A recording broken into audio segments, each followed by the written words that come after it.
Gimana rasanya selama hampir 700 hari saya nggak motret wedding dan portrait, tapi gimana caranya saya bisa tetap sustain, bisa tetap ngasih makan istri dan anak-anak, sehingga kehidupan masih berjalan seperti biasa. Jadi di video kali ini saya akan sharing ke teman-teman semua apa yang saya lakukan, sehingga bisa menciptakan sebuah income stream atau aliran pemasukan baru di dalam studio saya. Jadi stay tune, kita ketemu beberapa saat lagi.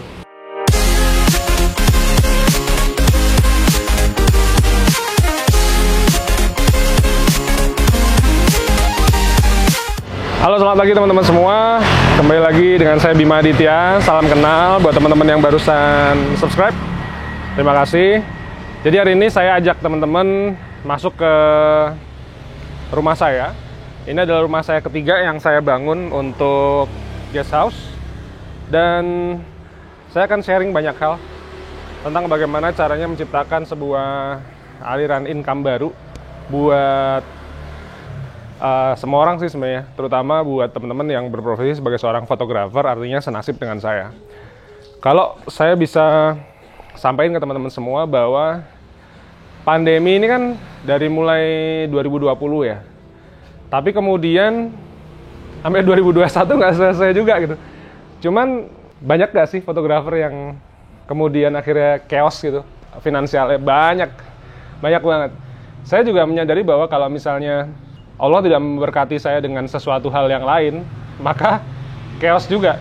Karena prinsipnya begini, saya tahun 2013 saya udah pernah bangkrut ya, minus 200 juta. Ada sebagian dari teman-teman yang duitnya mungkin miliaran. Kalau saya bilang 200 juta, mungkin teman-teman bilang itu cuman recehan gitu. Cuman buat saya yang benar-benar seorang pengusaha pinggir jalan yang memang saya berkarya lewat fotografi, pandemi itu chaos bro. Jadi ini wedding total nggak ada nih. Mungkin teman-teman lain yang beruntung ada juga yang dapat pemasukan wedding. Cuman apakah fee-nya sama? Enggak. Biasanya fee-nya turun. Karena yang datang juga sedikit kan. Saya nggak ngerti hitungannya gimana. Cuman artinya faktanya adalah teman-teman saya tuh income-nya semua menurun. Bahkan lifestyle-nya langsung menurun drastis. Mereka sampai yang benar-benar nggak bisa makan. Teman-teman saya tourism di Bali, di Lombok itu udah benar-benar chaos gitu.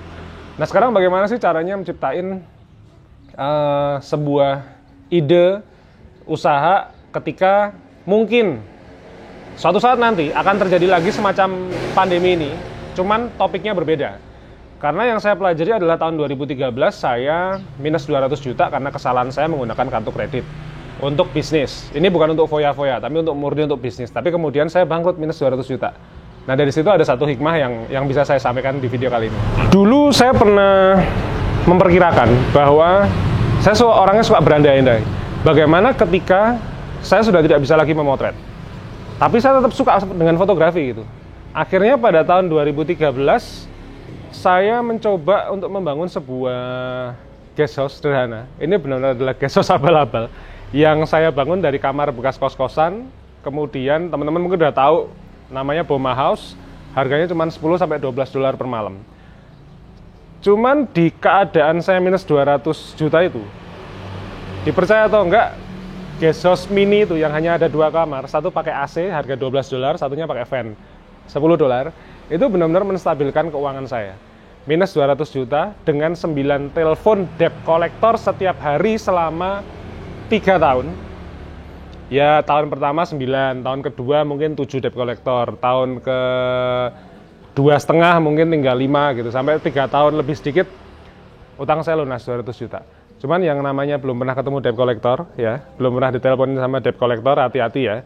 Makanya saya sih nggak menyarankan teman-teman kalau memang nggak kuat utang, jangan utang. Ikuti saja lifestyle teman-teman. Teman-teman punya penghasilan 1 juta sebulan, maka syukurilah dan nikmatilah. Nah cuman dari guest house pertama tahun 2013 dengan pemasukan sekitar 150-200an dolar setiap bulan, alhamdulillah loh saya bisa makan. Karena 2,5 juta sampai 3 juta itu sudah cukup, lebih dari cukup untuk saya bisa makan. Bahkan saya bisa menabung dan mencicil utang saya setiap hari. Kemudian 2014 saya bangun guest house kedua, ada di dekat Malioboro. Di situ keuangan mulai meningkat tuh, dari yang tadinya 150 menjadi sekitar 200 sampai 250-an dolar. Nah yang teman-teman saksikan sekarang, ini adalah rumah saya yang ketiga, yang saya bangun saya pribadi 0 rupiah. Ketika saya membangun gas house pertama itu modalnya 100.000, saya beliin 100 stiker. Di mana stiker itu hanya untuk membuat kaca itu menjadi tidak 100% transparan. Jadi ketika tamu kita harus ganti baju atau menjaga privasi itu aman. Stikernya cuma stiker-stiker di tempat stiker kayak stiker motor gitu. Tapi yang transparan, saya beliin itu senilai 100.000. Nah yang di sini, ini yang luxury. Luxury menurut saya ya. Teman-teman yang udah punya hotel seharga puluhan miliar mungkin ngetawain saya, cuman it's okay guys. Saya cuma orang pinggir jalan yang kemudian saya berniat untuk ngasih makan anak dan istri saya. Di sini modalnya 0. Tapi bagaimana saya bisa membangun sebuah properti yang pada waktu 2018 akhir saya bangun valuasinya adalah 3,5 miliar. Dan tahun ini sebelum pandemi ada sekitaran rumah saya ini yang valuasinya udah sekitar 6-7 miliar karena dia punya kolam renang. Jadi kalau saya nggak punya kolam renang mungkin sekitar 4-5 miliar. Artinya dalam waktu 2 tahun nilainya udah naik sekali. Saya sih tahu beberapa teman-teman pasti tanya, Mas ini kan pandemi kan tourism chaos. Nah itu loh, kalau teman-teman mikirnya cuma pakai logika bahwa pandemi itu omsetnya chaos, saya juga bisa bilang iya. Cuma masalahnya Tuhan itu nggak kejem-kejem amat guys. Tuhan itu masih ngasih kita solusi untuk kita mencari rezeki. Habis ini saya akan ajak teman-teman masuk ke sebuah kamar yang paling laris di rumah saya. Biar teman-teman tahu gambarannya dari sebuah rumah yang bentuknya abal-abal kayak seperti teman-teman saksikan sekarang ini. Ini kamar waktu saya memulai dulu harga 10-12 dolar.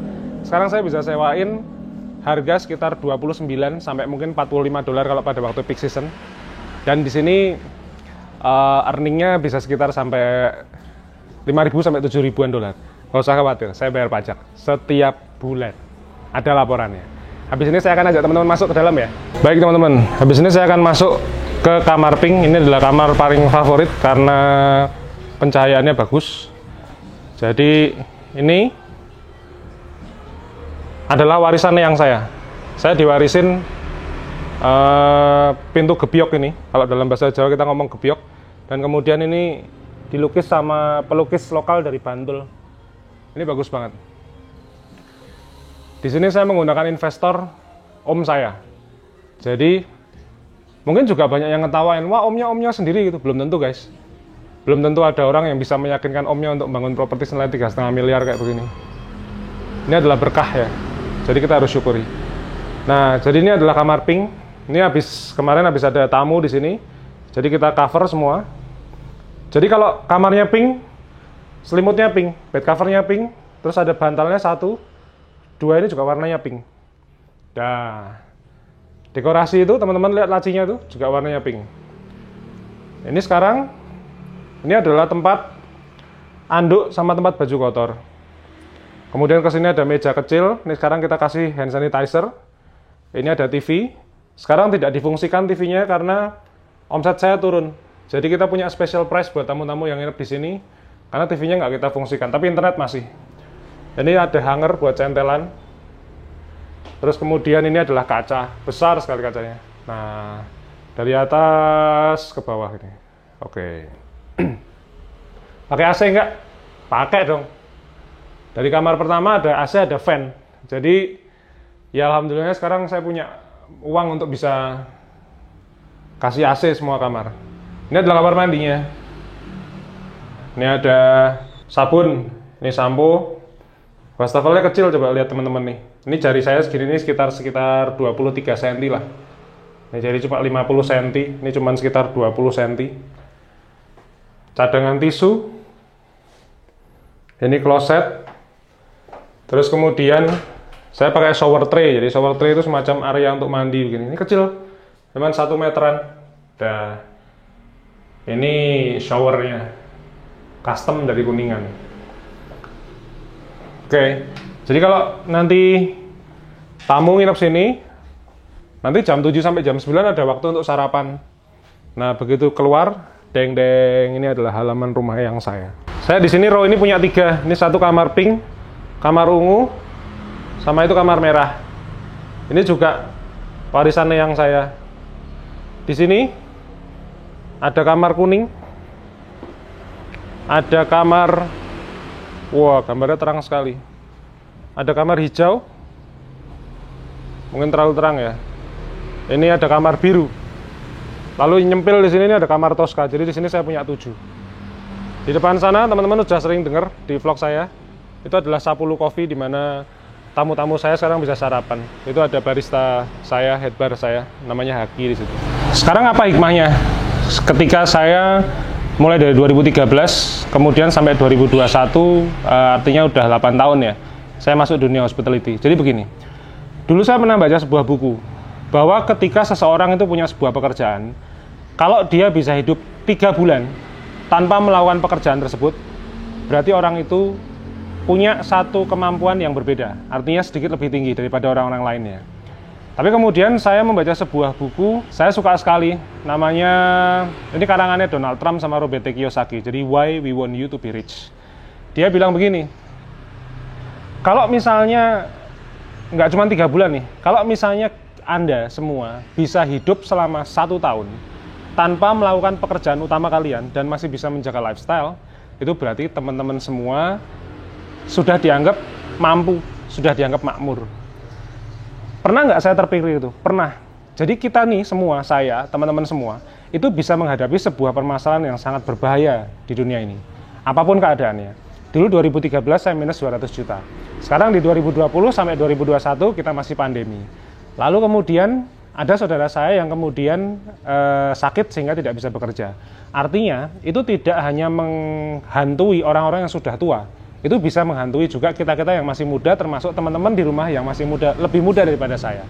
Sekarang umur saya 36 tahun. Nah, kalau misalnya teman-teman, misalnya nih, orang tuanya tiba-tiba meninggal, kemudian padahal selama ini yang mendanai hidup teman-teman adalah orang tua teman-teman. Kemudian karena sosok orang tua meninggal, terus keuangannya menurun drastis, sehingga teman-teman terjerat hutang segala macam. Itu bisa saja terjadi. Makanya saya selalu punya sharing begini, kalau teman-teman punya pekerjaan A, segeralah ciptakan pekerjaan B setelah pekerjaan A itu sudah bisa sustain. Nah, ketika saya membangun tahun 2013, itu saya sudah motret sekitar 4 tahun. Ada pemasukan nggak pada waktu bangkrutnya? Namanya bangkrut nggak ada, saya minus 200 juta itu nggak ada pemasukan sama sekali. Tapi kemudian timbullah bisnis Airbnb ini. Ini yang membuat saya bisa sustain membangun 3 guest house sampai di tahun ke-8 ini. Ini bismillah, saya lagi mau bangun lagi di daerah Cangkringan, ini guest house saya yang keempat. Harapan saya, kalau teman-teman, apapun pekerjaannya, cobalah menciptakan sebuah aliran pemasukan yang baru. Kayak misalnya tadi, head barista saya yang di cafe tadi, dia masih kerja sama saya sebagai seorang karyawan. Tapi apa yang dia lakukan? Dia mempelajari sebuah cara merosting kopi, sehingga dia punya pemasukan tambahan. Nah, itulah yang saya harapin teman-teman bisa lakukan seperti itu. Sama seperti teman-teman melihat YouTube saya tentang jualan foto dengan Shutterstock yang ada di ebook ya. Atau kemudian playlist saya judulnya Berburu Dolar dengan Shutterstock. Itu adalah sebuah materi yang bisa dilakukan oleh siapapun, walaupun teman-teman bukan fotografer. Jadi misalnya teman-teman adalah ibu rumah tangga, teman-teman adalah supir truk, teman-teman adalah guru, bisa melakukan itu sesuai dengan niche atau tema profesi yang teman-teman lakukan. Maka apapun sih sebenarnya, nggak mesti juga Shutterstock loh. Teman-teman bisa melakukan apapun. Cuma masalahnya bisnis itu kan butuh modal. Makanya saya cari solusi yang modalnya paling kecil. Namanya cuma motret-motret kemudian dijual. Dapatnya berapa? Ada yang 10 sen, ada yang 15 dolar, ada yang 47 sen, macam-macam. Toh teman-teman sama-sama semua punya HP. HP-nya dipakai, jangan cuma buat WhatsApp-an doang. WhatsApp-an itu menghabiskan waktu. Saya dalam 1 hari, kalau ada grup-grup gitu, itu hampir semuanya saya mute. Makanya saya tuh grup aja cuma ada berapa ya? 4 kalau nggak salah, itu aja grup-grup keluarga semua. Jadi makanya kenapa di channel Berburu Dolar dengan Shutterstock tuh saya nggak punya grup Telegram, nggak punya grup WhatsApp, karena bagi saya grup-grup semacam itu tuh mengganggu kehidupan gitu. Baik kehidupan saya maupun mungkin juga kehidupan teman-teman semua. Makanya nggak usah pakai grup-grupan, teman-teman action aja. Yang kepengen tahu tinggal nonton YouTube saya. Teman-teman nonton dari awal sampai akhir ada di playlist Berburu Dolar dengan Shutterstock. Kalau kepengen ya lebih detail, teman-teman bisa baca ebook saya. Namanya Jualan Foto dengan Shutterstock atau Shutterstock yang untuk terapan. Nah ini adalah salah satu contoh. Teman-teman bisa mencoba menciptakan income baru, apapun. Mau jualan gorengan, boleh. Mau jualan nasi goreng, boleh. Cuman jangan terpaku pada pemasukan utama teman-teman. Bukan karena teman-teman terus kemudian bikin perusahaan A, bikin perusahaan B, bukan perusahaan C gitu. Bukan. Pastikan dulu perusahaan pertamanya sustain dulu. Kalau nggak sustain susah. Nanti perusahaan yang kedua, kayak saya misalnya, saya fotografinya belum kuat. Perusahaan yang kedua ini alhamdulillahnya berhasil loh. Tapi bisa nggak dia menjadi menggerogoti uang saya? Bisa. Contohnya apa? Saya dulu pernah jualan properti, jual beli rumah, jual beli tanah. Hasilnya adalah bisnis kedua saya itu menggerogoti uang saya di fotografi. Habis semuanya. Makanya sekali lagi pastiin pekerjaannya sudah stabil. Jangan kemudian terlena, nyaman, teman-teman yang sudah jadi manajer dengan gaji 15, 20, 25 juta misalnya di kota-kota besar, terus kemudian leha-leha. Jangan bro, sayang. Akan ada waktunya, baik saya maupun teman-teman semua di rumah, itu akan menghadapi keadaan chaos. Apapun keadaannya, percaya sama saya. Pandemi ini, saya sudah pernah upload kemarin, saya sudah merugi selama pandemi ini lebih dari 500 juta, karena omset saya turun jatuh. Tapi apakah masih ada pemasukan? Masih, karena Allah itu nggak kejem-kejem amat sama hambanya. Tuhan itu sangat adil, Tuhan itu membagi rezeki sesuai dengan porsinya masing-masing. Kita, saya, teman-teman, itu cuma disuruh ngambil, ngelumpuk kalau bahasa Jawa. Jadi mudah-mudahan video ini bermanfaat. Yang kepengen bisnis, ayo bisnis, ini saatnya bisnis. Justru bisnis itu di saat pandemi gini waktunya yang terbaik bisnis. Nanti kalau yang sudah berhasil, begitu pandemi selesai, teman-teman masuk lagi kantoran, duitnya lagi banyak, itu bisnisnya jangan ditinggalin, tetap dijalanin. Kalau teman-teman tinggalin bisnisnya, bahasa saya nih, nanti kualat. Ketika kita punya krisis lagi, bisnisnya sudah nggak sustain lagi nanti. Gitu ya. Semoga bermanfaat, semoga menginspirasi teman-teman semua untuk tetap semangat, jangan menyerah, lakuin apapun yang bisa dilakukan. Karena kenapa Shutterstock itu selalu saya sarankan? Karena percayalah, saya punya teman-teman di Bali, teman-teman di Lombok yang 3 hari nggak bisa makan cuman gara-gara karena nggak dapat duit. Jadi 10.000, 5.000, 20.000 yang bisa teman-teman hasilkan per hari dari Shutterstock itu duit, itu rezeki buat teman-teman semua. Sekali lagi terima kasih. Subscribe, nyalain loncengnya. Kita ketemu di video berikutnya.